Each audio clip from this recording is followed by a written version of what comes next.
según tu análisis, ¿cuáles han sido las principales ganancias? A pesar de que no se pudo dar la marcha cívica que estaba convocada para el día de hoy, a pesar de que los moderadores no han podido salir de sus casas, algunas personas que trataron de hacerlo han sido detenidas. ¿Cuáles crees tú que son los puntos fundamentales que debemos recalcar sobre todo lo que ha sucedido alrededor del 15N? Bueno, yo soy de los que he dicho siempre que el 15N fue antes de ser el 15N. O sea, yo soy de los que he dicho que la mirada no se podía poner en el 15, en el 14, la mirada no se podía poner en qué pasara o en cuál era el resultado fáctico de lo que sucediera a partir de la convocatoria o el apoyo, ¿no? Yo creo que el 15N ha sido un proceso en el que ha sido una ganancia fortuita, en el que hay factores clarísimos para leerlo. Estamos acostumbrados a la visión de la política cubana, sobre todo a la visión de la política como superhéroes, ¿no? Estamos pensando cada vez que aparece un movimiento social, yo creo que a partir de una expresión de lo que en psicología se llamaría proyección, ¿no? Que es lo que la gente quiere un cambio y la gente quiere un cambio inmediato y por tanto le exige a cualquiera que proponga un cambio, pues lo máximo, ¿no? Le exige ser Superman, le exige comer kriptonita, le exige levantar un puente con la punta de un meñique, ¿no? Y yo creo que hay un factor que hay que incorporar en todas las lecturas de movimientos impulsados por hombres, y es el factor humano. Yo creo que, como bien decía Ané, el gobierno ha desplegado el terror. Yo no podría ponerle otro nombre, es terror lo que ha desplegado, es un terror represivo que tiene efectos. Tiene efectos en gente, y yo recordaré siempre, ninguno de los miembros de Archipiélago podemos decir que hayan sido actores políticos previos. O sea, no podemos decir que ninguno de los impulsores de Archipiélago haya pertenecido a una plataforma política con deseos políticos de participar en el poder o con una formación política participar en el poder. Y yo también decía, a mí me parece súper coherente. Hay muchos que hablaban de Junior García Aguilera en aquella conferencia de prensa instrumentada que le hicieron después que salió de la fiscalía de recoger su decisión. No recuerdo si fue la fiscalía o la intendencia, que Telesur y RT, Oliver Zamora, y le hacían preguntas insistentes, ¿no? Y había quien decía que Junior había fallado en esta o en aquella pregunta. Y yo le digo a la gente, sin ningún temor a equivocarme, que la política, el debate, el ejercicio cívico, todo eso se practica y se entrena.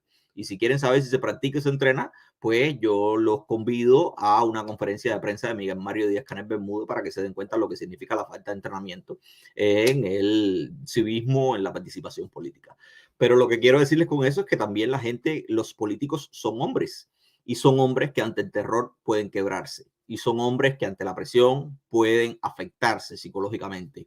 Yo creo, por ejemplo, y hay un ejemplo anterior al Archipiélago, y es que en su segunda huelga de hambre, Luis Manuel Otero Alcántara estaba afectado psicológicamente. O sea, era una persona afectada psicológicamente y no afectada psicológicamente por un proceso natural, no afectado psicológicamente por un proceso de deterioramiento físico propio del individuo. No, estaba afectado psicológicamente por una acción de terror estatal impuesta sobre él, sobre su círculo, sobre su familia, sobre su forma de vida.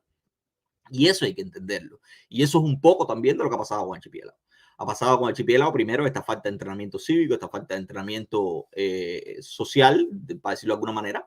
Y lo otro que también yo creo que ha pasado con relación a Archipiélago es que yo creo que Archipiélago fue pensado desde lo artístico, desde lo performático. Hay que tener claro que su impulsor, la idea básica de su impulsor era una idea que partía de un performance, ese era su pensamiento inicial. O sea, su pensamiento originario no fue necesariamente político, pero como todo, en un sistema autocrático que no tiene caminos para canalizar el descontento, que no tiene caminos para canalizar el disenso, hasta un pensamiento performático termina convirtiéndose en un pensamiento político. Y sobre la marcha, pues se van haciendo cosas y se van intentando articularse. Lo otro que yo pienso que ha sido fundamental para lo que ha sucedido con lo que hemos visto que ha sucedido con Archipiélago, que repito, Archipiélago no es un movimiento muerto, no está muerto por lo que ha pasado hoy. Lo que ha pasado hoy es previsible. El terror genera replegamiento, el terror genera un momento de detenerse, porque ante el terror lo único que cabe es la inmolación y no todo el mundo está dispuesto a inmolarse. Y eso hay que tenerlo presente, eso hay que tenerlo claro. Hay quien decide preservarse para luchar un día más y eso también es una conducta política y es una conducta política respetable. Y eso puede ser parte de lo que hay que evaluar también en lo que ha sucedido con Archipiélago. Pero yo sigo pensando igual que otro que le ha jugado una mala pasada también en este sentido, es el exceso de horizontalidad también en las decisiones de archipiélago. Yo creo que es muy válido intentar construir un país, pero la horizontalidad es propia de los movimientos sociales, de los movimientos que persiguen generar sinergias y no generar cambios políticos. Pero hoy yo creo que lo que ha dejado claro Archipiélago es que no se puede impulsar un movimiento social aglutinador que parta única y exclusivamente de la horizontalidad.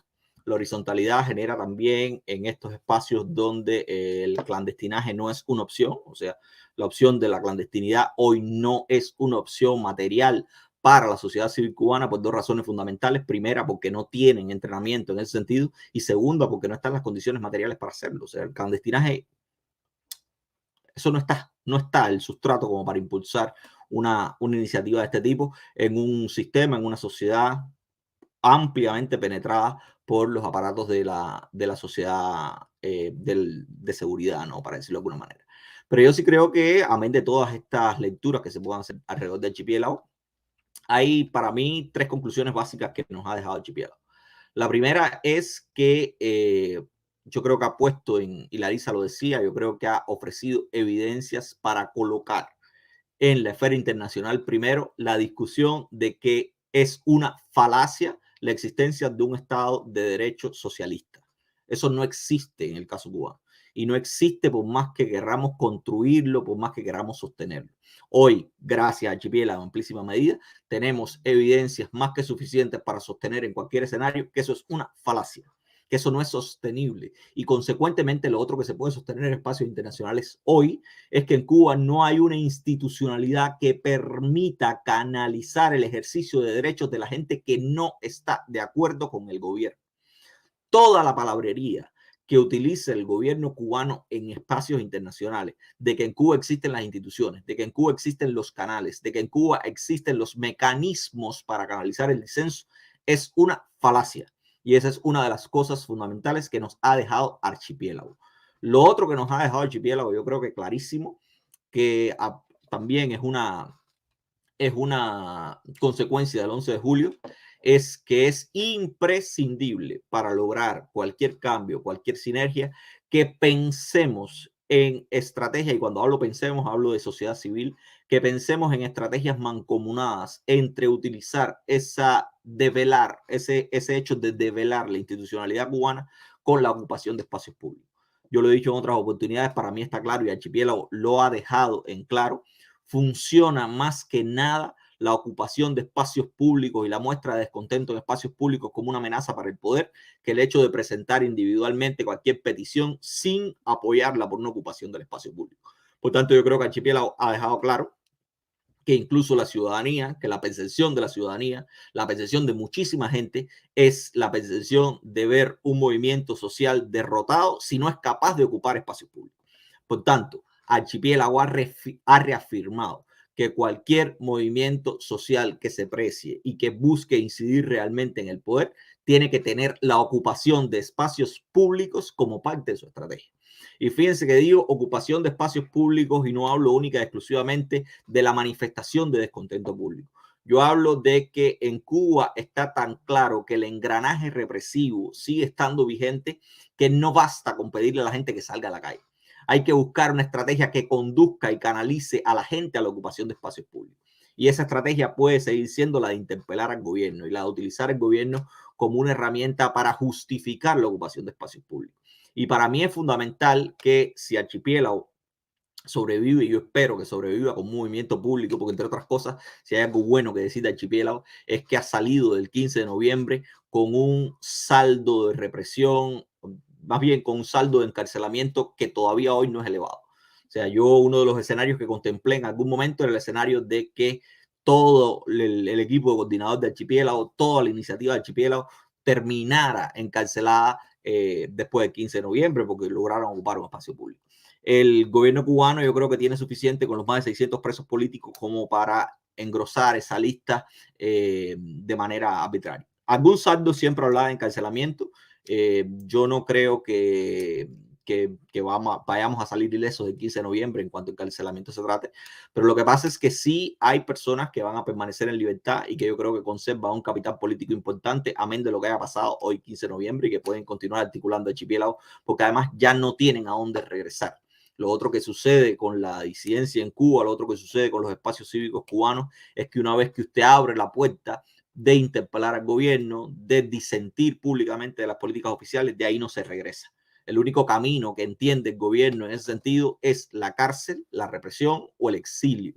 Y por tanto hay gente que tendrá que escoger uno de esos caminos, ¿no? Seguir insistiendo para evitar la cárcel y la represión o escoger el exilio. Yo creo que hay mucha gente dentro del archipiélago que todavía piensa en continuar construyendo como país, y es nuestra tarea como sociedad civil, como medios de comunicación, intentar acompañarlo y evaluar lo que hace.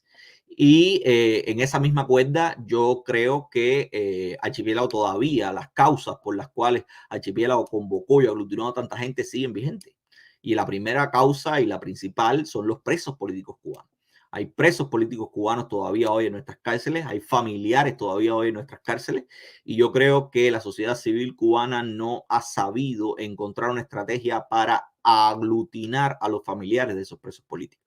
Yo creo que el cambio, y aquí sí estoy haciendo esta es una lectura muy personal que yo estoy haciendo del asunto, pero que también es una demostración de lo que pudiese ser Archipiélago, y lo veíamos con las imágenes de los familiares de Andy, cómo hay familiares de esos presos políticos que se apropian de cualquier estrategia, de cualquier iniciativa que ponga a sus familiares reprimidos en el centro de la atención. Y yo creo que esa es una energía que hay que canalizar, porque yo lo he dicho en otras oportunidades, quienes lograron sacar a los moncadistas de Isla de Pino fue un movimiento social impulsado por madres, hermanas, amigas de esos presos que estaban en Isla de Pino. Y ese movimiento social, en medio de una dictadura cruenta y sangrienta también, logró una ley de amnistía en Cuba.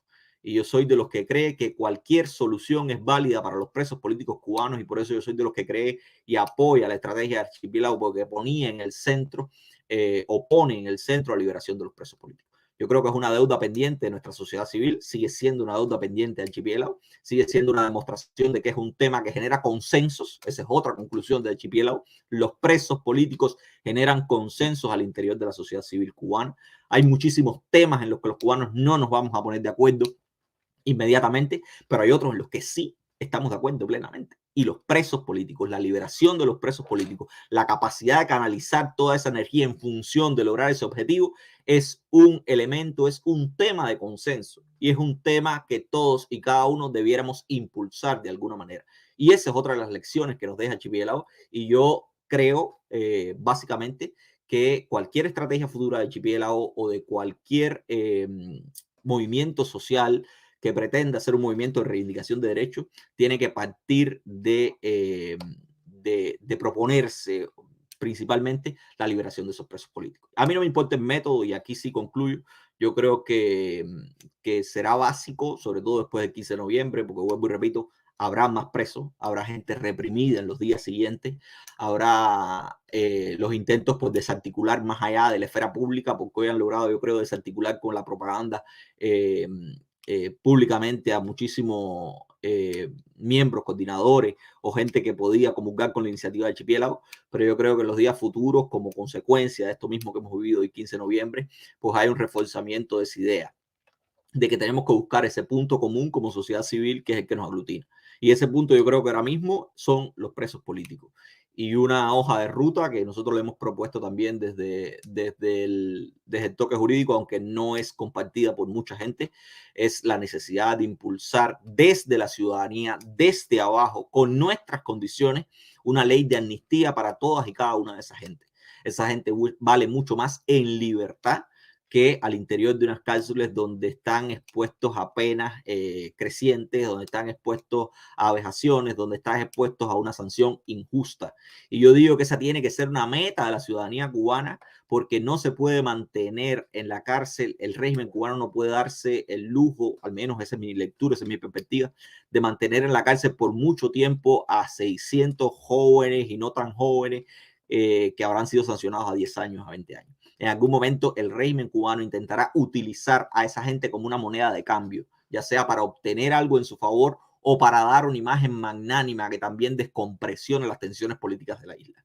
Y esos son caminos que no podemos dejar como sociedad civil que se apropie el gobierno, porque estaríamos dejando que el gobierno nos reprima y que a su vez nos continúe utilizando como piezas de cambio.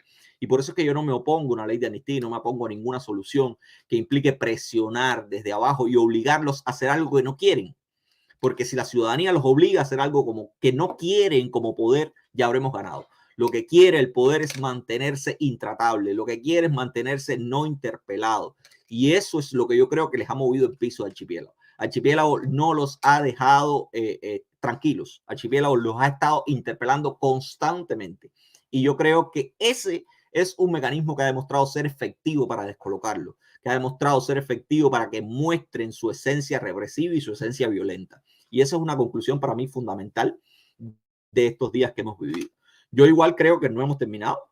Está por ver también cuál es la decisión cuando los ánimos políticos bajen, cuál es la decisión del gobierno para enfrentarse a un sostenimiento o no de Archipiélago o de otros movimientos que aparecerán. Archipiélago perfectamente puede ser un movimiento de transición como han sido otros, un movimiento para construir un movimiento social que recupere todo este know-how, todo este conocimiento, toda esta estrategia de movimientos anteriores y genere otra cosa que nos guíe a un cambio que es necesario. Yo creo que los únicos que sostienen que en Cuba no es un cambio necesario son los que viven y están de acuerdo con que otros tengan privilegios, privilegios que ellos no pueden disfrutar en muchísimas oportunidades. Son aquellos que intentan justificar, yo creo que sin mucha racionalidad también, las situaciones de vulneraciones de derechos de 1, 10, 20, 30, 40 personas. Son esa gente que han puesto la ideología por encima de cualquier sentimiento de humanidad. Y yo creo que esos son los únicos que entienden que hoy Cuba no necesita un cambio en la forma en que la gente lo entiende, porque Cuba no necesita cambios cosméticos, Cuba no necesita cambios institucionales, Cuba necesita cambios profundos, profundos que partan, y a mí me gustaría que partieran desde abajo, desde la ciudadanía. Esas son las conclusiones fundamentales que yo veo de lo que nos ha dejado Archipiélago y que para mí no es una derrota en ningún sentido. Yo, todo ganancia, lo que pasa es que hay que pensarse que son hombres, mujeres, que están expuestos a la represión más cruenta, al terror más cruento, que no tienen entrenamiento político absolutamente ninguno y que lo que sí han demostrado es una pujanza constante por esa intención de construir ciudadanía o de lo que uno mismo de los coordinadores de Archipiélago ha denominado como reconstrucción del tejido social. Yo, más allá de eso, no creo que tenga más nada que decir.